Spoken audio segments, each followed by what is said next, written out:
report was recently published that shows the data from thousands of different surveys of Americans, and one of the key points of this survey was to find out what Americans really think about political correctness.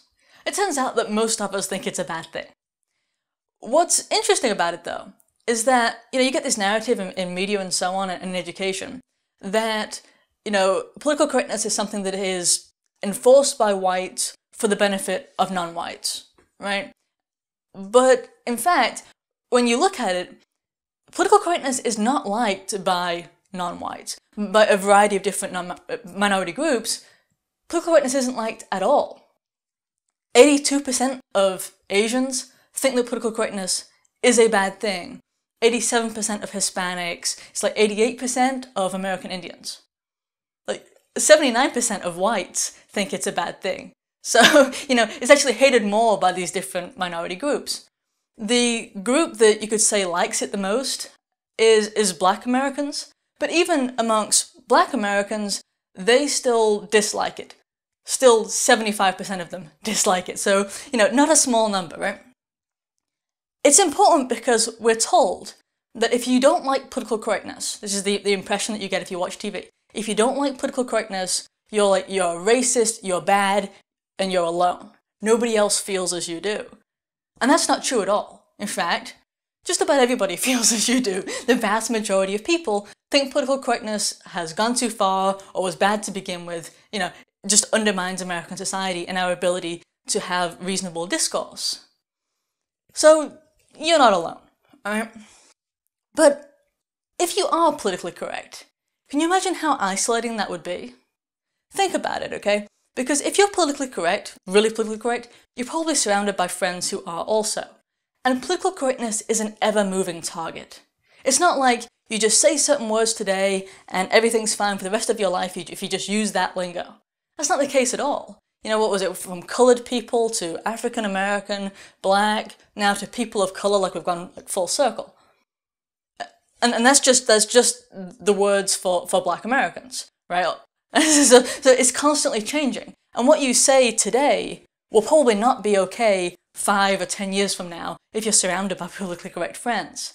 And this is why the NPC meme that I'm sure you've seen is so accurate. It's why leftists seem so robotic. It's because they're afraid. They're afraid to actually speak differently. They have to appease their friends, and they have to parrot whatever their friends are saying exactly as they're saying it. Because if they don't, they stand out, and they'll certainly stand out in a few years.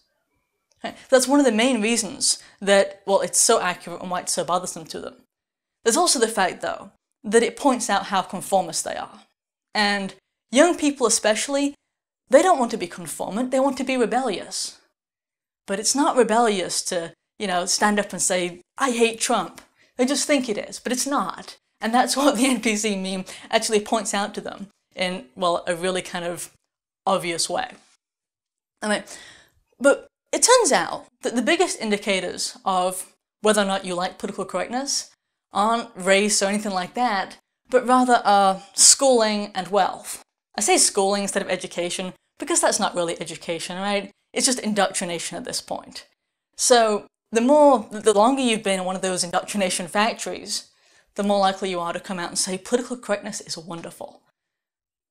Also, interestingly, the really high up, really wealthy, those people like Bernie Sanders who live in 3 mansions and tell us all how we should be socialist, those people, yeah, just like those hypocrites. But 87% of those who have never attended college think political correctness is a bad thing. That's huge. Almost 90% of people who haven't been to college, because they haven't heard these diatribes about white privilege and so on. And the more college you've had, the more likely you are to think political correctness is wonderful.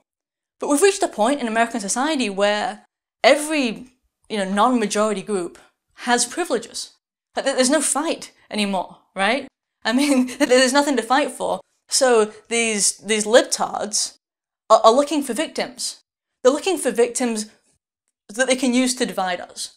Because you can't say that these different people of different races get treated differently and get mistreated.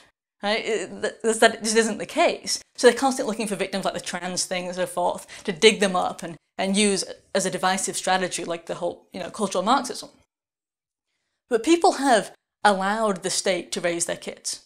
I mean, in every generation now, we actually put our kids into state care more and more. At this point, kids, as soon as they're able, they go into daycare, they're like 6 months old and so on, and they stay in essentially state care all the way through, daycare, and they go into school and they go into college, and then they get exposed to the media and they're just raised by this monster.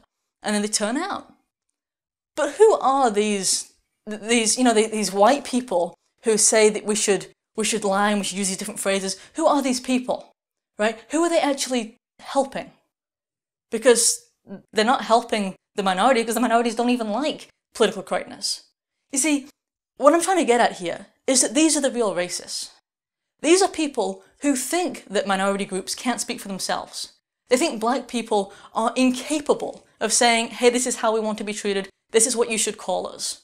They're not incapable, they're quite capable of talking, for themselves, but they act like they're property, like it's a modern day slavery. And you'll notice this when somebody from one of those groups speaks out, right? Whether it's Candace Owens or Kanye West or Ben Carson, Clarence Thomas, Ted Cruz, who is Hispanic, any of these people, that's what gets them the angriest.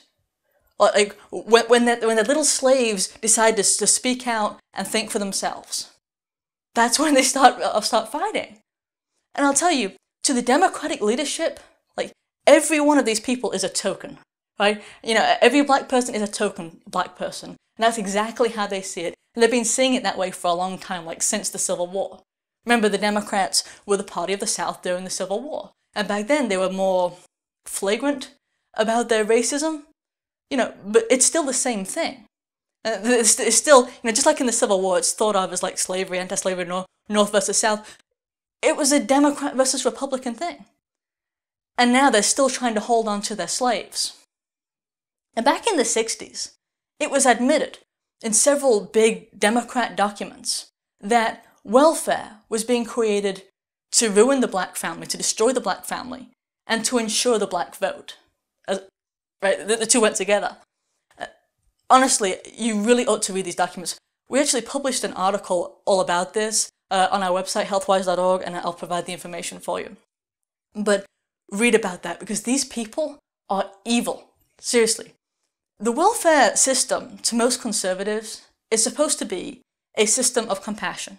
A person gets hard on his luck or loses his job or whatever, and it's supposed to provide him with a means of getting back up on his feet, right? For a few months maybe. That's what it's supposed to be, and instead, it's gone from that. The Democrats turned it into a system of buying votes, and of long-term slavery. We'll just give you the money, you give us the votes. That's what it's become. The only group in America, according to that study, the only group in America who actually likes political correctness are those who self-identify as being progressive. In other words, the far left, the socialist left. That's the only group in America. You forget race, you forget everything. That's the only group that likes it. Only 30% of those people think political correctness is a problem. So who are they? According to the same study, those people are 3 times more likely to say that they are ashamed to be American. I guess that comes from the college system, but if you actually ask these people point blank and say, well, what country would you like to live in? Have you noticed that they always come up with places like Norway, like the widest, most homogenous, both ethnically and culturally, countries in the world? You should really, if you ever talk to one of these people, pinpoint them on that, because it's unreal. They're not pointing to different really diverse nations. They're pointing to like these super white, super homogenous countries and saying that's where I'd like to live.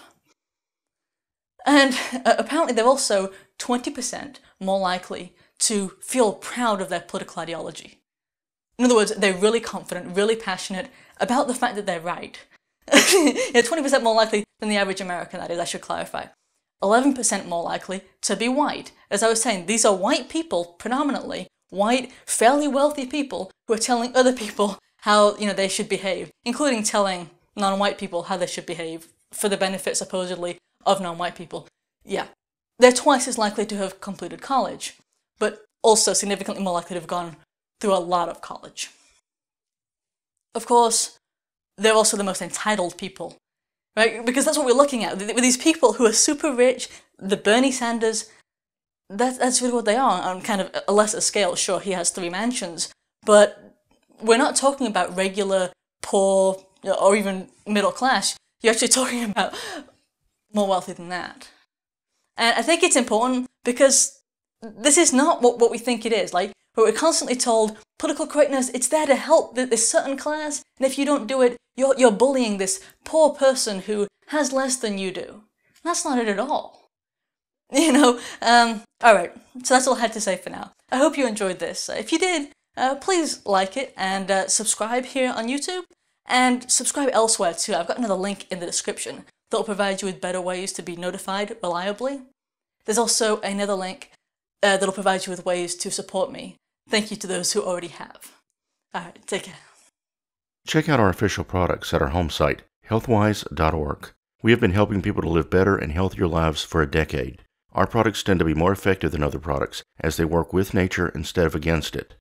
We recommend our colloidal copper lotion, which is our flagship product, or everyone's favorite, the dental cleanser. Thank you for listening and for your support.